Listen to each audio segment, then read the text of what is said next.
my favorite economists, great economists at Stanford, David Krebs and Gerald Duffy. They are giant economists. Their degrees are in operations research.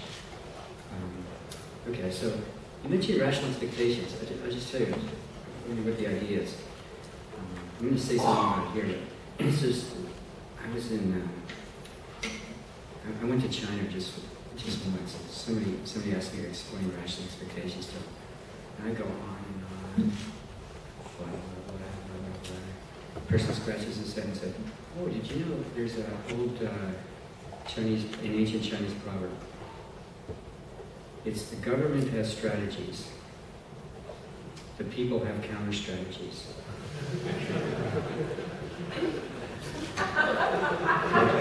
That's the whole thing. Okay, so what I'm going to talk about today is just something I don't understand. I'm trying to figure out with some friends. So it's about rational expectations and model uncertainty, and I'll tell you what those things are. Okay, so I'm going to talk about uncertainty, and here's the outline of the talk. I'm going to only use words for a while in my hands, and then later, if I have time, I'll actually use some math. And I'll use some math.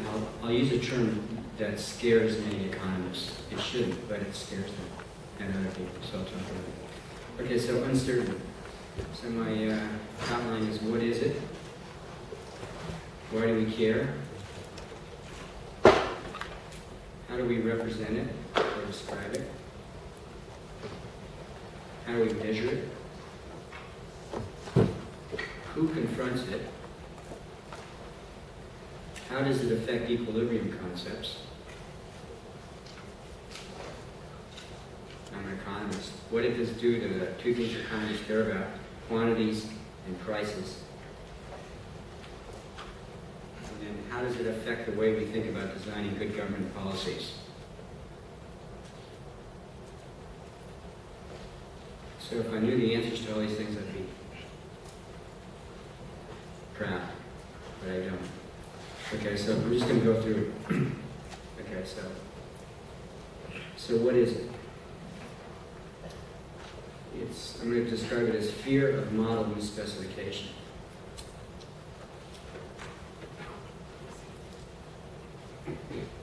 Something may be going through your head. What does he mean by a model? You know what misspecification means. It means it's wrong. It's wrong. Okay, so what do I mean by a model? So for me, a model is a stochastic process. You may not, my friend Neil Wallace does not like that definition. He's not here. This is my talk. So what I mean by a model is a probability distribution over a sequence. Okay, so here's the picture. There's one probability distribution over a single variable. Here's a probability distribution over a bivariate. And I just want you to think about a probability distribution over an entire sequence. That's what we mean by stochastic process. That's what we mean by a model. Okay, so there's going to be a digression about rational expectations, which, if you're a macroeconomist, a finance economist, public finance economist, you work for Bernanke at the central bank, you use rational expectations. So to me, that means you're a communist. So I'll tell you what I mean by that. So a rational expectations model, what's a model?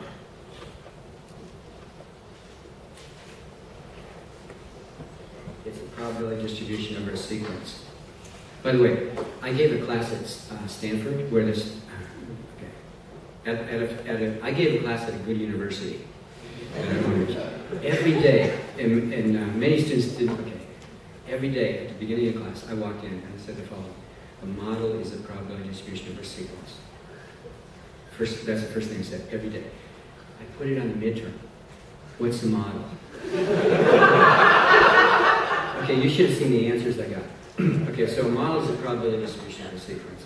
So a rational expectations model, probability, is shared by every agent inside the model, because the rational expectations model has people, decision makers, inside the model who are making decisions, who are trying to figure out things about the future. they're consuming and investing. So they have a model, probability distribution over sequence. A rational expectations model is shared by every agent inside the model. It's shared by nature of God, and it's shared by the econometrician. There's one model, one probability distribution.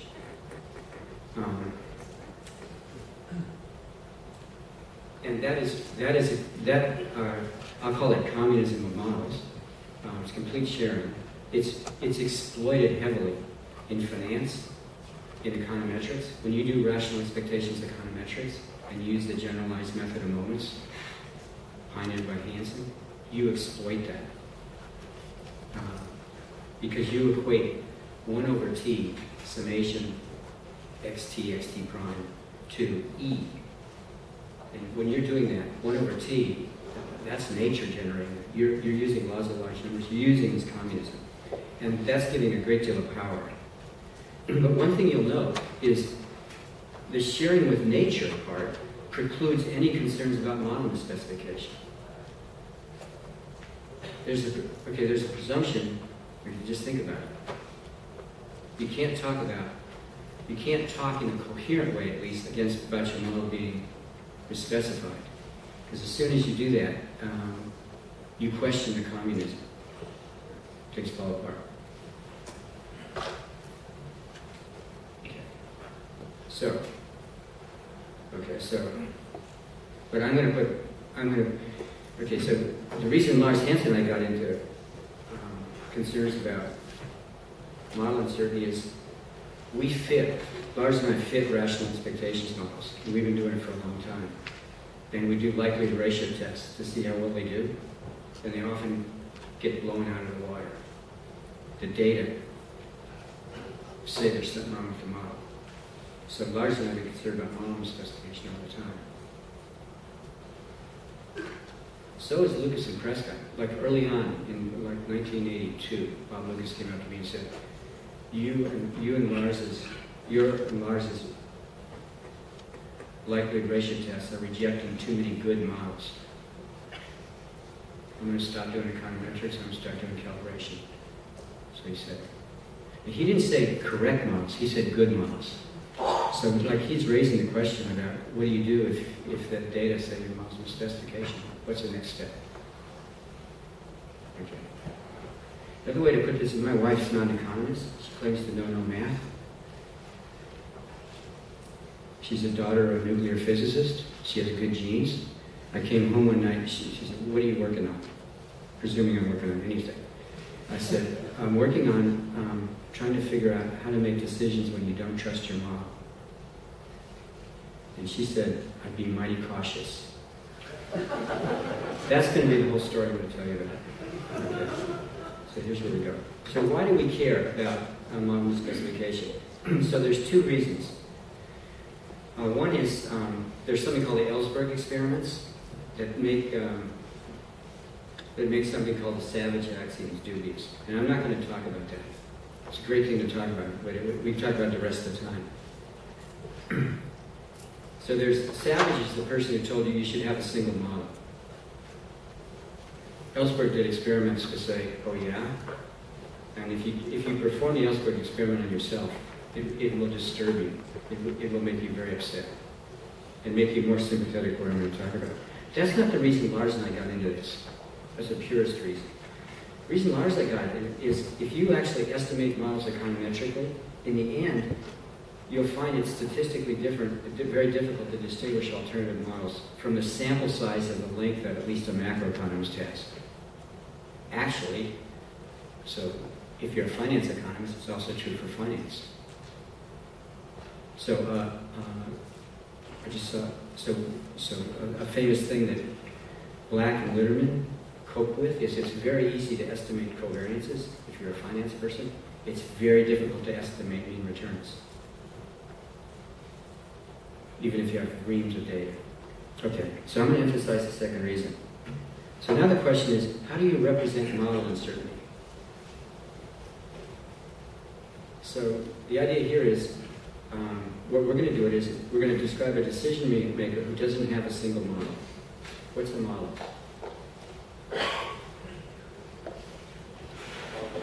Don't It's a probability distribution over a sequence. So what this decision maker is going to have is he's going to have a set of models. Okay, now my conscience comes in. It would be Chris Sims.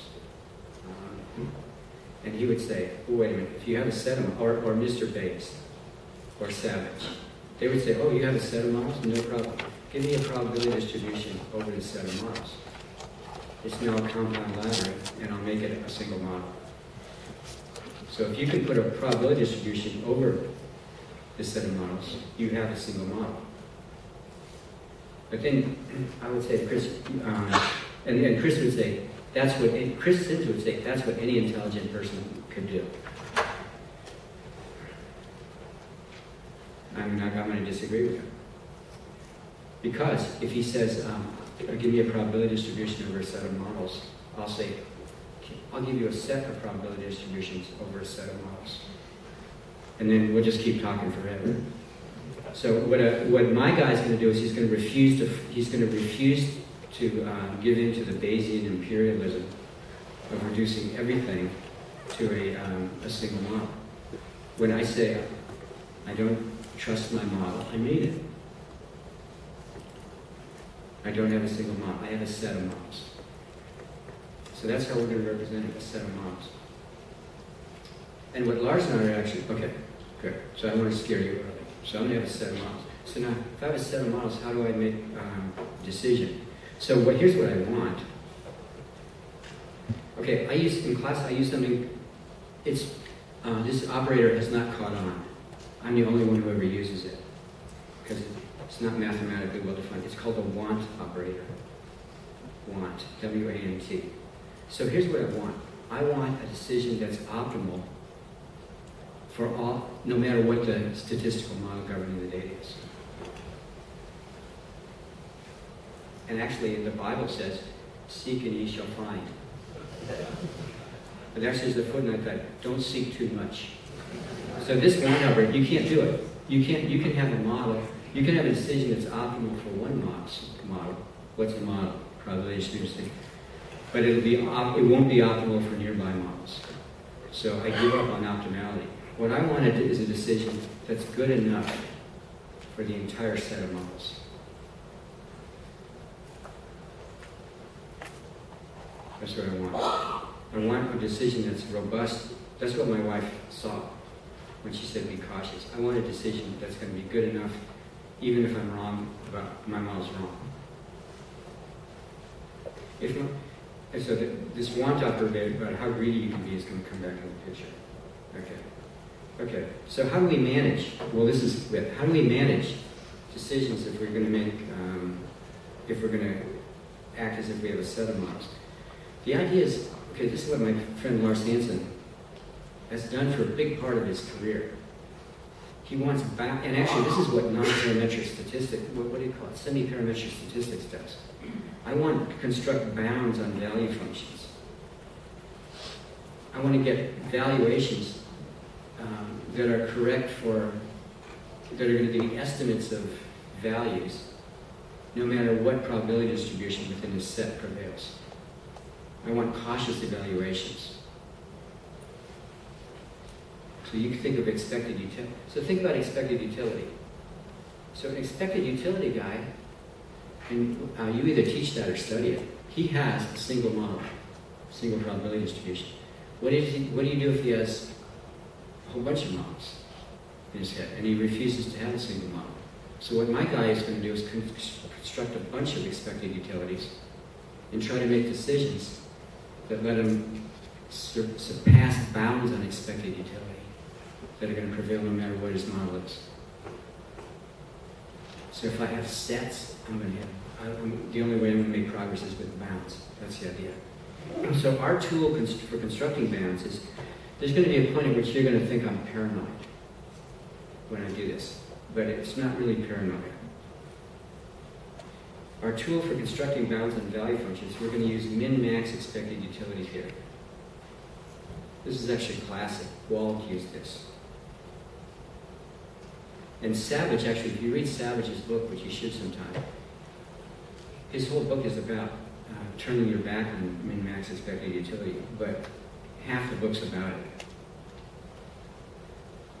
So our tool for constructing bounds is going to be min-max expected utility. There's going to be a two-player game. Okay, and it's going to be like this. You're the maximizing player. You want to maximize expected utility. But there's a minimizing player called the evil alter ego, or the evil agent. Lars calls it the evil agent. He's been to too many movies. But the idea is the minimizing player, he looks at your decision and he tries to choose a probability distribution which is going to minimize your expected utility given your decision. You want to maximize it. The reason that evil agent is really your friend is, look what he's doing. I'm going to use this decision rule, which would be great if my model were correct. And what the minimizing agent says, okay, you use that decision rule, I'm going to pick this probability distribution. Now it's not going to do so well. So now I'm going to go to a Nash equilibrium. So I'm going to say, if you're going to do that, I'm going to modify my rule. Evil agent says, oh, if you do that, I'm going to do this. And now we keep iterating, and we go to a Nash equilibrium. At the Nash equilibrium, I'm playing a best response against that worst case model. And by doing that, I'm attaining this bound. That's the whole idea. I don't know if you've ever been in the Army. I think that's what we did, like in infantry school. Okay, so, it's my job, I'm a company commander. It's my job to defend this hill, this little valley. I got 150 guys working for me. And then I look at the hill and I say, oh, if the enemy's going to come through, it's going to come through right there. That's my expected, it's going to come through there. And then my lieutenant says, and I'm going to put all my guys there, and then we're going to be ready for it. And because that's my model. And my lieutenant says, well, yes, that'll work if there, but look over there, behind us. I said, well, it's really hard to get through there. They're not going to come through there. They're probably not going to come through there. And he says, well, does a worst case analysis. So in the Army, you're always doing it. You're always putting multiple models into it. That's being cautious. Okay. So how do we measure it? Okay, I told you I was going to scare you. Relative entropy.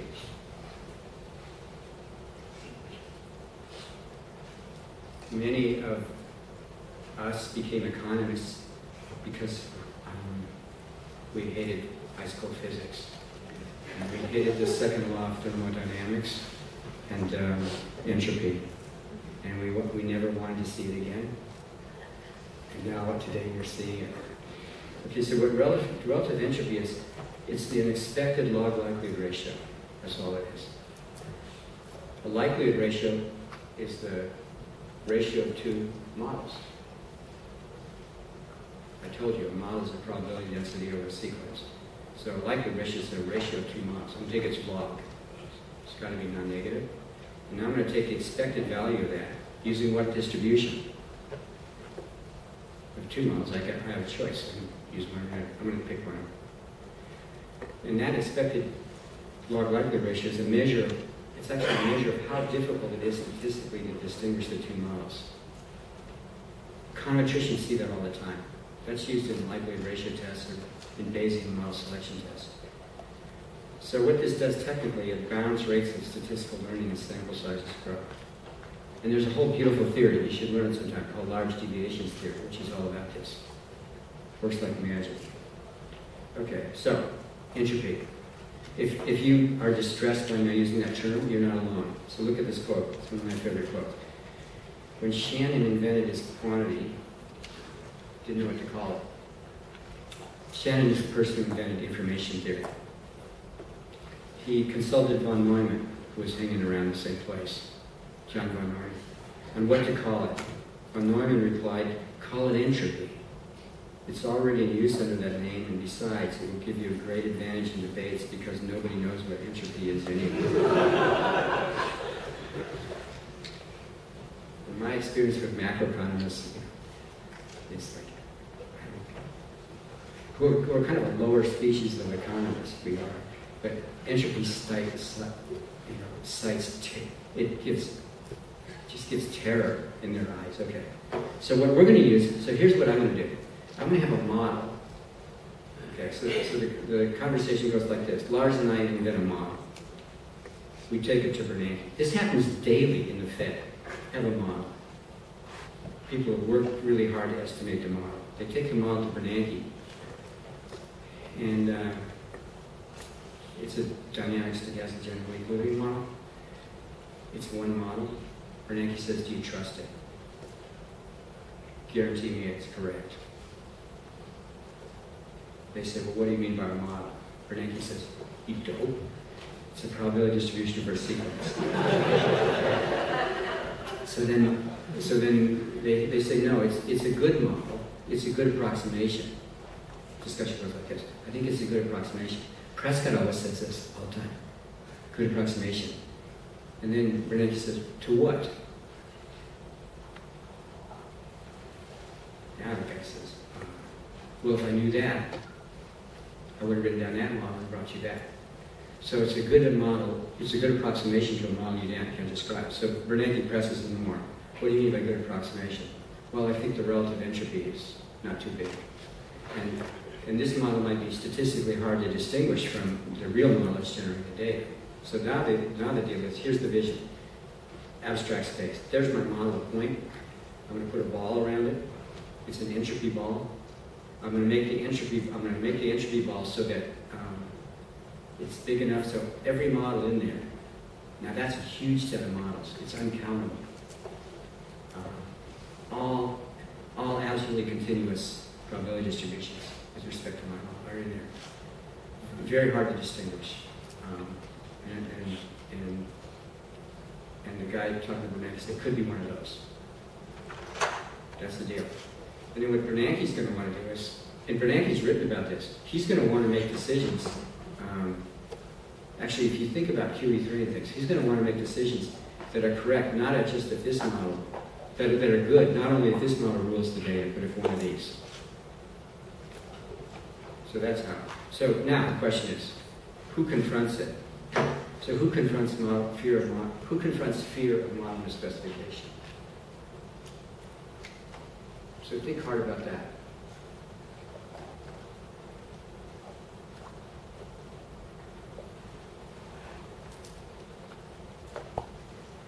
So I'm going to say everybody. So I'm going to say we, the model builders, do on a daily basis. But now here's the thing. Because I'm a rational expectations person, so do the agents inside our models. Okay, so now I tell you, I gave a talk, a bad talk about this kind of stuff. Bob Lucas in the audience. He came up to me afterwards and said, why do the agents in the model have to be like us?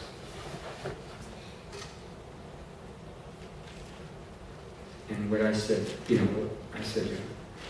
you, Bob Lucas and I do not get to say that. Because if you go back to the beginning, because we're old, if you go back to the beginning of rational expectations, where did it start? It started with John Buse saying, criticizing models in which people had adaptive expectations, and there was a discrepancy between the predictions that the model builder was making and the agents inside the model.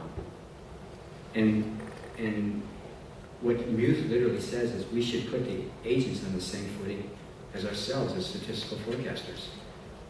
And that is, so when Lucas and I were kids, nobody knew how to do that. We didn't know how to do that in models, like macro models. Lucas is famous because he's the first guy to figure that out. And it was hard. Because we didn't know what fixed point theorems were, probably. We didn't really know. So, Lucas doesn't get to say that. So, if I say that we as model builders confront this problem, it's very likely that the agents inside our model do too. And I'm going to come back to that. So that's largely my model. We haven't convinced Lucas. So I'm going to say private agents confront it. I'm going to say government policymakers confront it. Okay, so this is going to cause all hell to break loose. Okay. So in the following sense, if you're a macroeconomist or a finance economist, how are you going to see, the beautiful thing about rational expectations was the probability distribution that I talked about. Rational expectations equilibrium is a probability distribution that's endogenous. You're determining it as a fixed point because people's beliefs influence outcomes. So you gotta, that's what was hard to do. So we figured out how to do that. The recursive competitive equilibrium. You know, we took a map, so here's how we did it. Actually, this isn't how Lucas and Prescott did it because this didn't work out, but we figured out how to do it afterwards. You take a mapping. Here's what people believe. Those beliefs generate actual outcomes. So you take a perceived probability distribution that people believe, a perceived model, that gives rise to an actual model that generates the data. They generally won't be equal. So there's a mapping from perceived models in people's heads to actual models that actually generate the data. Well, take that mapping and iterate on it. That's what Lucas and Prescott started. What they found was explosive. But there's other ways to find a fixed point. So what a rational expectations equilibrium is, it's a fixed point in a mapping from a probability distribution that's in people's heads, a stochastic process, a model that's in people's heads, to the actual model that's governing the data. Go get a fixed point. Okay. So now what do I do if people have sets of models? So here's what largely do. We're ruthless. Okay, we want to stick as close as possible to rational expectations. So our deal is we're going to do that same kind of mapping. So it's all of us in this room fear model misspecification. We have different interests. But the deal is we're going to largely assume we all share this common approximating model. And there's this entropy ball around it. So we all share the common model. And we all have this set of models. But we're going to do different things. We're going to make different decisions. So Lars and I are going to restrict, where the equilibrium concept is going to mimic the rational expectations, but what's going to be determined is the center of this ball. That's arcane. So what it is if you do it this way, it's an extension of a Nash or subgame perfect equilibrium, a self-confirming equilibrium, or a recursive comparative equilibrium. So we know how to do this. This is the only way to do it, but if you have multi-agent setups where people have sets of models, you're going to have to confront this. And this is only beginning to be a frontier in finance. Okay. So notice what happens. So if you and I share a common approximating model, but we have this ball around it, and you do maximum expected utility and I do it, then what happens is ex post, my minimizing probability distribution, and that's the probability distribution that rationalizes my decisions. Because when I'm doing a zero-sum two-player game, I'm playing a best response against my worst-case beliefs. That's my tool for getting a robust rule. You're doing the same, but you have different interests than I do. What's going to happen is you're going to have a different worst-case model. So now somebody's going to come along, and they're going to see it looks like we have belief heterogeneity. This is a machine for generating endogenously belief heterogeneity, what looks like belief heterogeneity. Teachers could come in and build a model with heterogeneous beliefs that would reproduce the data that we get. It would be a superficial model. Anyway, so that's what happens. So this turns out to be a discipline model of belief heterogeneity. The reason I mention this is, especially since the financial crisis, but for other reasons too, there's a wave of research. Gina Koplis has done it, Bloom Beasley, other people. Goes back to Harrison and Krebs in a beautiful paper, 1978, where they deviate from the communism of rational expectations, and they exogenously posit belief heterogeneity. And then some things happen. If you want to read one paper on this, read Harrison and Krebs. It'll amaze you. Because that's the best paper on bubbles and speculation. It all depends on the exogenous belief originating. So, but at some point, somebody's going to come along and say, well, wait a minute, let's make that endogenous, because we want to understand it. And this is one machine for doing that. Okay. So now the question, now it comes, what does it do to quantities? So what is, so if you're an economist or a finance person, you want to know what fear of modeling specification does to quantities, and you want to know what it does to prices. You with me? So, you know, like, so I'm just going to, so you want to know what does risk aversion do to quantities? And what does it do to prices? So there's a great paper by Ning Wang of Columbia where he tells you what risk aversion does to savings in a general equilibrium model. So we're going to ask, what is it, well, what is, it's very analogous. What does fear of model uncertainty do to savings? Does it do the same as risk aversion, and how does it act? Okay, so here's the answer. And this is in works by Lars Hansen and Tom Tallerini and me. Also, follow-up work that's deeper by Ning Wang and the rest, and Lars and me. So it turns out there's an observational equivalence result. If you just look at quantities and you look at the classic savings problem, you know, you have a consumer that has, you know, summation beta t u of c of t, and an E with one model,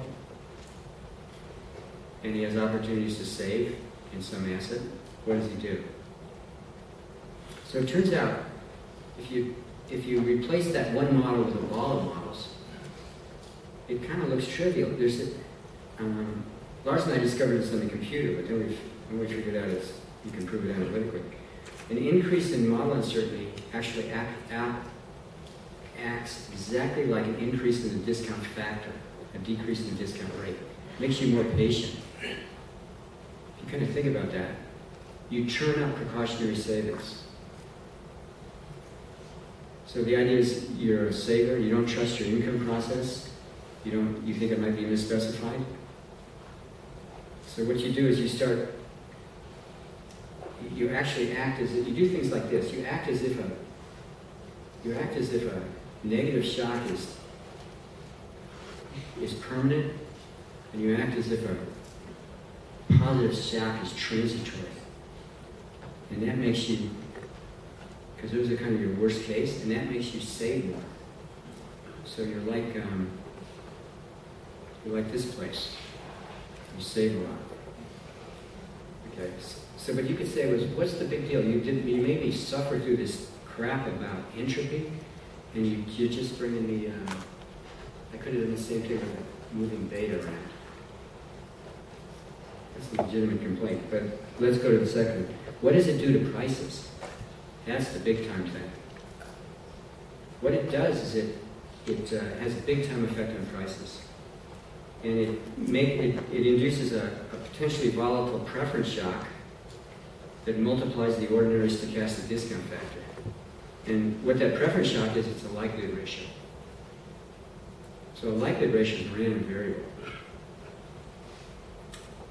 What also happens is that portfolio holders' worst case beliefs affect state contingent prices. So the formulas for pricing, they're the standard formulas, but the probabilities that enter are now worst case probabilities of the guys who are the marginal holders. So what this does is it gives rise to a market price of uncertainty. So if you're a finance person, you know what the market price of risk is. So the way that goes, is, so I'll tell you a conversation I had with a person that was a governor of a central bank of a certain country. Okay? Not the US yet. Okay? So this country was, it had government debt that was denominated in dollars. The country was Turkey. It had government debt that was denominated in dollars, and it had 1-year treasury bills that were yielding 25% a year in dollars. So I was having lunch with this guy, and I said, what risk is being priced? No risk. No risk. This is risk-free. That just violates everything we know about finance. So, like, if you think about finance, expected utility. The guy's got a utility function. It's concave. He will only bear if you give him a payoff that's risky. You consult his utility function. He'll only do it if you give him a higher return. So in that setting, as you look at a single model, you have a utility function. That's fine. A risk is how volatile are things under a single probability distribution. So the price of risk tells you how much you have to increase expected returns if you increase volatility of them in an appropriate sense. Given what the covariances is. Okay, covariances with respect to what distribution? A single distribution. Okay, so now, what about model uncertainty, where the guy has a set of models? So this is a fantasy. We replay. I'm talking to the governor of the Central Bank of Turkey. I say, what risk is being priced? He comes back at me. Oh, you think people have a single probability distribution? Why didn't you ask me what sources of model uncertainty are being priced? So what's going to happen is if you have multiple probability distributions, there's going to be a price of risk, okay, but there's also going to be a price of model uncertainty. It's completely separate. And it's coming from, here's where it's coming from. Okay, if you ask me risk, I take my central approximating model and I use that. But now I say I don't trust it because there's this entropy ball. So now I'm going to be set to the boundary of this entropy ball, depending on, and that worst case model is going to show up in the way I price things. So now there's the normal pricing formula, but there's an additional term which involves this likelihood ratio, this gap between this thing and the boundary. That's the deal. So what Tom Tellerini showed is you can get huge help in attaining the Hansen-Jagannath bounds by increasing the stochastic volatility of the stochastic discount factor under the common approximating model using this procedure.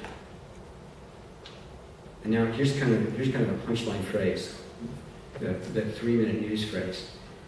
Question. I guess if you've heard about the equity premium puzzle, and that's all about. If you look at actually the volatility of stock returns. And you look at the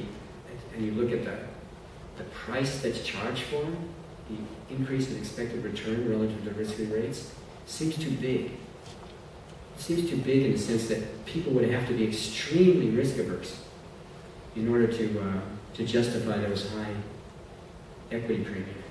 That's the equity premium puzzle. It's such a profound puzzle. Read Bob Lucas's AEA presidential address. It's such a profound puzzle that Lucas, in his AEA presidential address, abandons his child, the Lucas asset pricing model. He makes it an orphan. He says, I don't believe that model, don't think it's useful, because the equity premium puzzle is so profound. So, actually, just a digression. You could say, who cares if Lucas abandoned his child? That model. Well, that model, you go look, that model is the heart of the new Keynesian model, or any model that central banks use. That asset pricing equation, the consumption holder equation, is the Keynesian IS curve that Bernanke is obsessed with, and every central banker is. So the fact that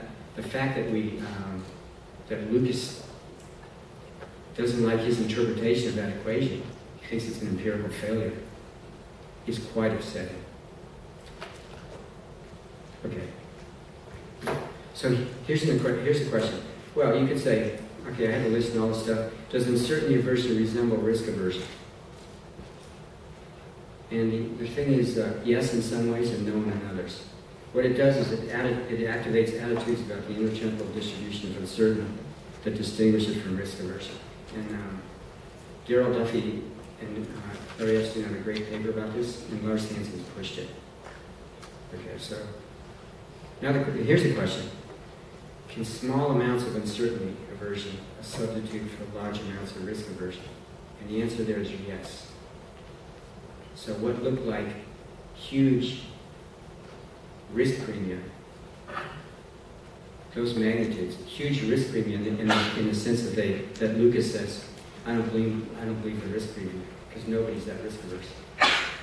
They could look like relatively moderate model uncertainty. So largely, I think that's progress. Okay. So here's. When do you want me to stop? Like 10 minutes ago? Keep going? Okay. Okay, I just warn you. 5 to 10 minutes, okay. Okay, so here's something that happens. So look at this. So beliefs show up in, look at this. So think about this. Okay, so now I'm upping the ante. And you think about government policy design problems. Okay, so whether you like it or not,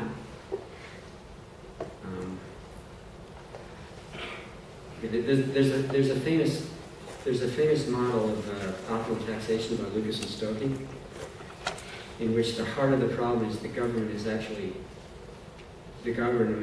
manipulating prices on government securities, taking into account that it thinks it knows how government securities are priced, partly because private allocations affect it, and partly because private beliefs affect it. So it's all about manipulating the rate of return on government securities. That's what's going on in that problem. So now, portfolio holders' worst case beliefs show up in state contingent prices. And the government unavoidably affects people's worst case beliefs by affecting their value functions. So what happens here is the government cannot avoid a disciplined form of purposeful belief manipulation that have to consider Ramsey Planner. This is kind of heresy. Because the whole thing about rational expectations was, okay, so the paradox here, the funny thing about rational expectations is that it made beliefs disappear as free variables.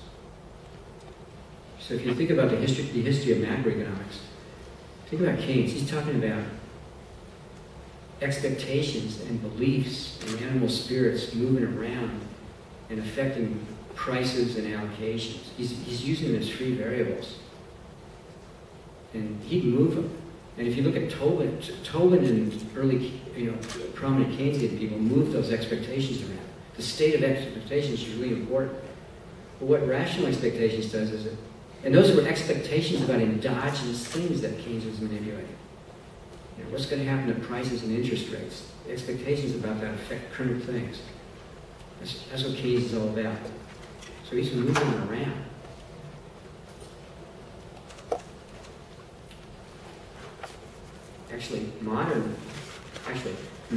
People who are saying they're modern Keynesians, Tobin would say they're not really Keynesians. That's one of the last things he said. They don't look like Keynesians to me. They look like rational expectations guys. And they're tying their hands. So why is Tobin excited? Rational expectations, it makes all those things that Keynes is talking about disappear as free variables from the model. They're outcomes. The things to be solved for, you can't manipulate them, they're outcomes. So here, despite the fact that they're outcomes, the government has there's a force for the government to manipulate it. So this is a frontier area. I'll mention one thing, if you're interested in research, there's something called a self-confirming equilibrium, which is the most pertinent kind of rational expectation equilibrium. It's a natural place to do model uncertainty. And there's these great giant decision theorists in Italy that are pursuing this. Okay, now here's the thing that you could say. If you're probability theorist and not an econometrician with any experience, you'll ask this really early on. Why not learn your way out of fear of model specification? Naturally ask that. Look, see, the discussion would go like this. Look, Sergeant, haven't you ever heard of the law of large numbers? Just wait around, use data, fill up a histogram, and everything will converge to the data generating mechanism. Do that. So the answer is here is that, well, wait a minute. Some specifications are statistically very difficult to learn about. Even granting that the law of large numbers will eventually work, there's leading examples where the law of large numbers cuts in at a very, very low rate. And you could use central limit terms to show this. So you'll have to wait so long that if you discount the fusion at all, this is a completely academic remark. So largely I'm interested in specifications that are very hard to distinguish from your model. So Lars' work on long-run risk is all about this. And then here's the question is, okay, how do you learn when you don't have a single model?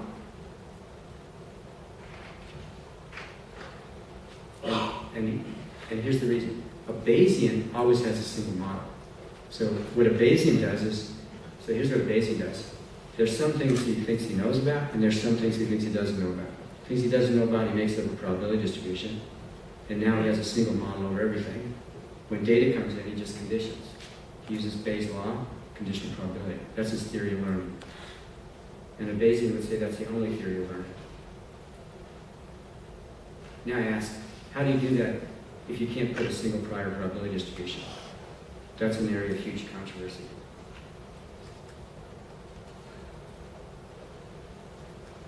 Oh, so now I'll ask you this.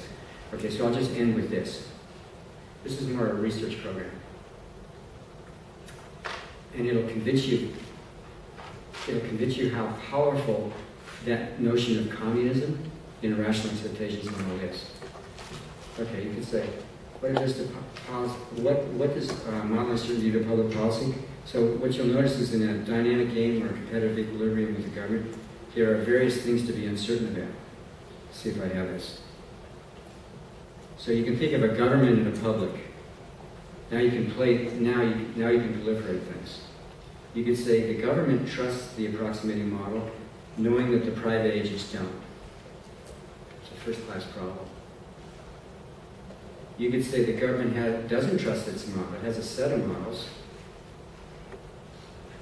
But the private sector actually knows the correct model that's one among the government's set of models. That's a different problem. You could say the government has a set of models surrounding its approximating model, and the private sector trusts the approximating model. You could say, so what do you see? I'm convoluting the various people that can be uncertain and what I think about the uncertainty on the other side.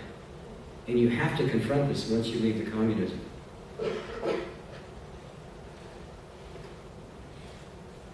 And actually, maybe I'll conclude by this. Okay. So the problem I'm talking about, this model uncertainty, I'll just wing. It's a problem that it hits you in the face if you're a practical person. And it's actually the problem, I think, in my view, it's the problem that Keynes's PhD thesis was about. What Keynes said was, I don't believe that when people actually make decisions, they manipulate probabilities according to the math books. They're doing something else. And then he has a bunch of words. It seems that he's thinking about model uncertainty. Why aren't they doing that? Why aren't they using probabilities correctly? He starts talking about this. So lots of people, early writers about model ambiguity, cite Keynes. And then what's happened is, well, Keynes wrote that over 100 years ago. And there's been some very smart people who've tried to work on model uncertainty and back off of Bayes' law or rational expectations, and all of them have failed. It's been a waste of time. maybe this will be a waste of time, but it's sure fun.